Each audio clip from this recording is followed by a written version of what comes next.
Chicago Bears at the Green Bay Packers. Packers favored by 10.5 at home this weekend. They're still playing for some playoff positioning, right? Or does it not matter?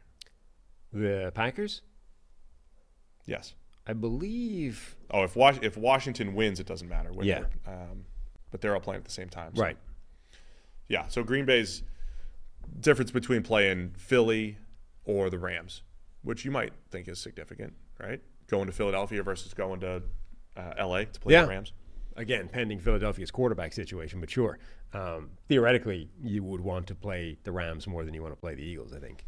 Green Bay in an interesting spot here because I think when we were listing NFC teams, you'd always try to put them near the top tier, but then all of their losses are against all the top tier teams. Detroit a couple times, last week against Minnesota twice, Philadelphia, literally all against the top teams that are seeded or at least have better records than them, we should say. Yeah, I mean, everybody that was vying for the number one seed, right? And last week is kind of the inverse of, like, we had this conversation yesterday. How damaging is it if Minnesota loses to Detroit? And the other contending team has beaten them twice this season.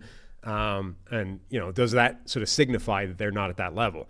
I mean, Green Bay had that loss last week to Minnesota, where they've now lost twice to the Vikings, who are still vying for that number one seed. They've lost to Detroit.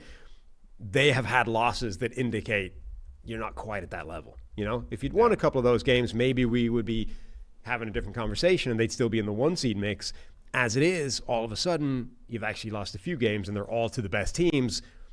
The evidence kind of suggests that you're, top of the next tier, not actually in that true elite contender game.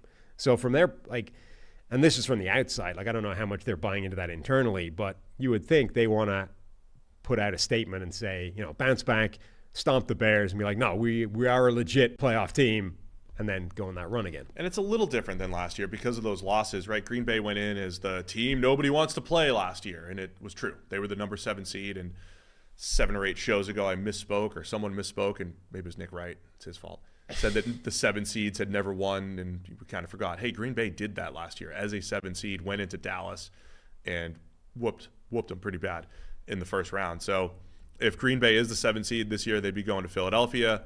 If it's the 6, they're going to the Rams. So, yeah, I think there's something to play for. Not that the Rams are easy, but I think on paper you could say you'd rather play the Rams than play the Eagles. So I think the Packers will play this one out. And then from Chicago's perspective, can they finally get a win at some point here to close out the season? Any sort of positive note?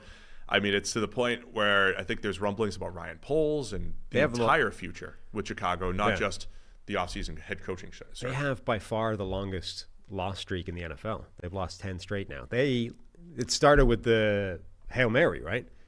Yeah. The Hail Mary happened, Tyreek Stevenson taunting the crowd while the play is happening behind him. Remember, there was a point in the season where 6 weeks in and every NFC North team had they were top 4 in point differential, right? Loaded powerhouse division, which is true, but Chicago was in that discussion for the first 6 weeks of the season. And we're a play away from beating Washington, right? Had the Washington Commanders beaten until the Hail Mary happened, the Tyreek Stevenson taunting thing, he's the guy that gets his hand on it. It ends up landing in the hands of a receiver.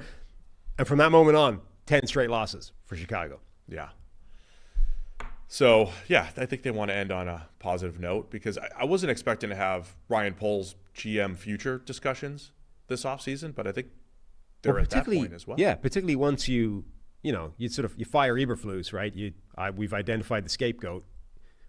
They keep running, like they're running out of scapegoats. They keep losing, so we have to keep firing more people, and eventually you just run out of people to fire, and the only one left is Ryan Poles. If you can't at least take advantage of the interim head coach bump, right, then that's a problem. They also seem to have had this weird power struggle dynamic where, like, usually the GM is the guy, right, in the building. He's the one person essentially running the show. Yeah.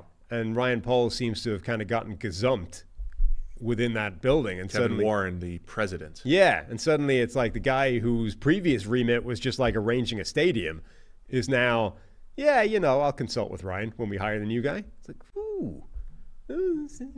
Ryan's job doesn't quite seem to be as not just as secure, but as wide-ranging as it was previously. An interesting dynamic here. And Caleb Williams, always fun to watch. See how he finishes the season. Packers by 10.5 here, Sam. We'll go with Green Bay. Wow, that's a big line, though. Yeah, I'll take Chicago to keep it closer than that. Thanks for watching all the way to the end of our video. For more great content, click here to subscribe and here to watch another video. We'll see you again soon.